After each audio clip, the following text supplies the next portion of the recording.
Hello, I'm Hannah, and this is Hannah's Books. Tonight will be the sixth night of Hanukkah, so this video is my sixth video for the little series I'm calling Hannah's Bookaka. I woke up this morning having absolutely no idea what I was going to film today.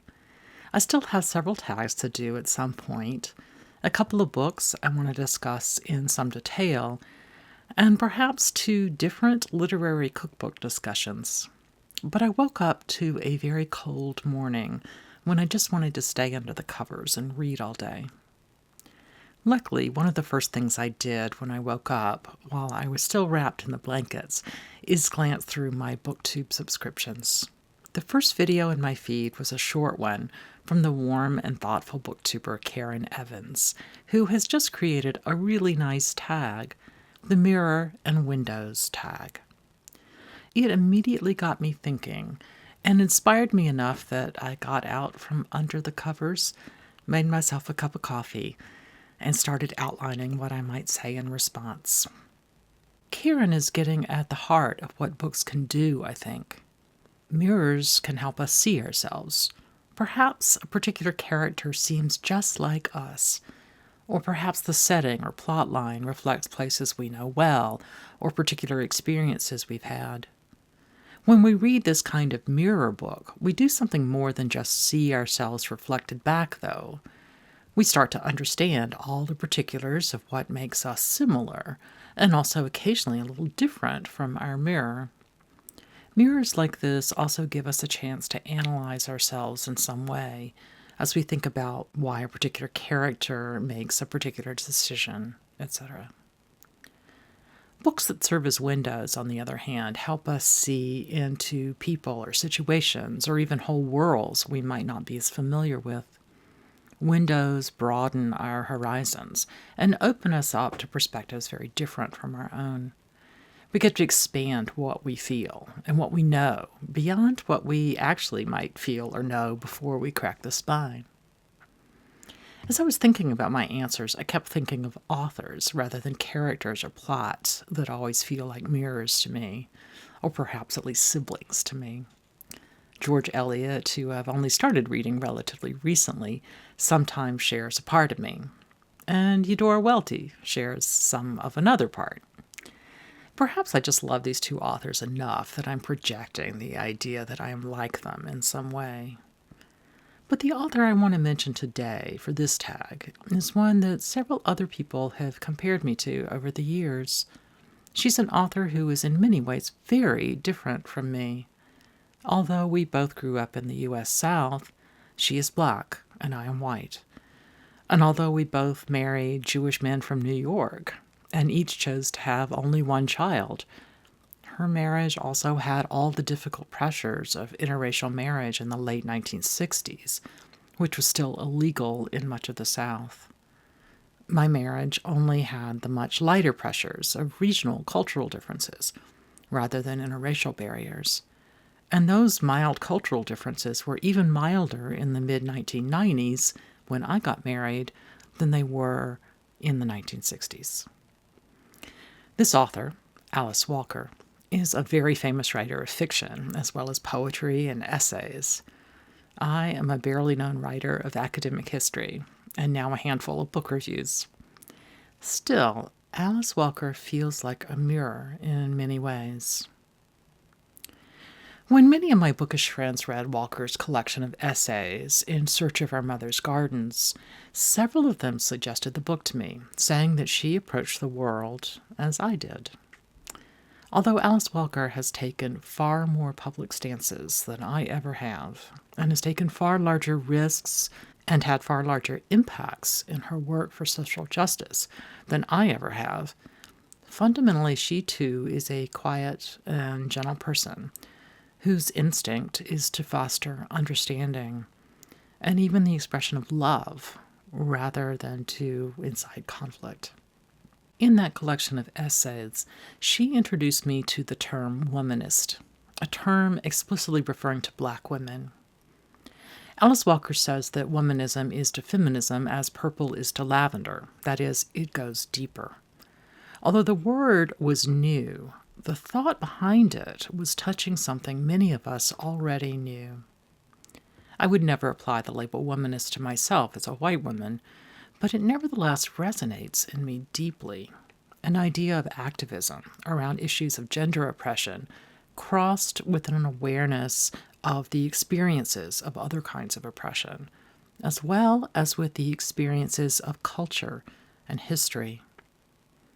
Although womanism has some similarities to the more recent formulation of intersectionality, Walker's definition of womanism focuses far more on how the actual experiences of being a black woman shaped her understanding of power relationships.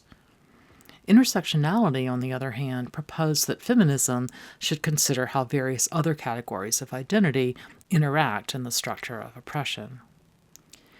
The difference between these ideas is kind of small, but at least for me, the emphasis on how our personal and cultural experiences define our ideas about the theoretical construction of femininity and feminist activism really highlights the context of real oppression and real culture, rather than more theoretical ideas about abstract identity, and I appreciate that. At any rate, Alice Walker builds her work on womanism, but also on literary history and everything else, on the practice of connection and appreciation and deep love. Sometimes she uses language that's far more spiritual or even more woo-woo than I might use, but fundamentally I think we both value a kind of gentle fierceness that knows our commitment to justice has to be informed by respect and understanding and compassion. So despite the fact that our reflections look different in a lot of ways, Alice Walker will be my mirror. Interestingly, my window, that book that opens a new vision to me, is one of Alice Walker's characters, the character that many people see as her most autobiographical. That is Meridian Hill from Walker's novel Meridian. Set in the 1960s and 70s, the story introduces us to Hill, a college student who becomes active in the civil rights movement at a time when the movement is turning from one rooted in nonviolence towards a more confrontational or militant kind of activism. Meridian becomes romantically involved with another activist, Truman Held. Their relationship is fraught and inconsistent. So when Hill becomes pregnant, she chooses to have an abortion. Afterwards, Truman becomes far more attached to her and wants to start a life together with Meridian. But nevertheless, he eventually gets involved with a white activist in the movement. Truman loses focus, basically, and turns his attention to trying to become successful rather than keeping Meridian's commitment to the issues she believed in deeply. I won't go into more detail, but Alice Walker's novel opened up a world I really had not seen in any personal way before.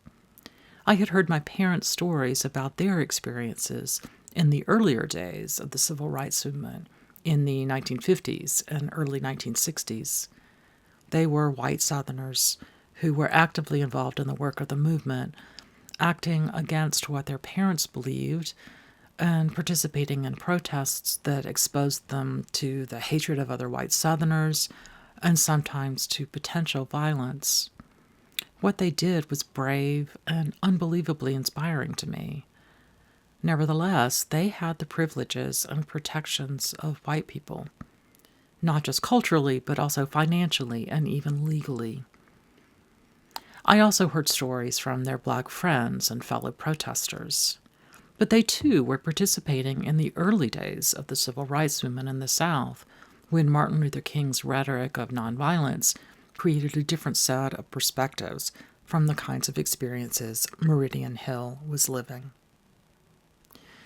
When I read Alice Walker's novel Meridian, I had already read a fair bit about how the movement had changed from the time my parents were young activists until the following decade, especially about the changing conceptions of gender and sexuality and how that played out in racial activism. But Alice Walker's novel suddenly opened up for me a new way to see what that history was, a new way to see that history, an intimate, personal lens. Getting to look through that personal lens was an amazing experience, broadening my understanding of what it meant to be a female black activist at that particular time, of course, but also broadening my larger thoughts about what kind of history I wanted to study. I don't mean it made me want to study black women in the civil rights movement. What it opened most of all for me is a fascination with how to see major political and historical transformations through intensely personal lenses. And that's how I started to approach my academic studies, and part of what led to my own book topics. Well, this video wound up being more detailed and more academic and perhaps more personal than I intended. Thanks, Karen, for this really interesting pair of questions you've raised. And thanks to all of you for listening to my convoluted answers and for helping me mark this 6th evening of Bookooka. See you tomorrow for Night 7.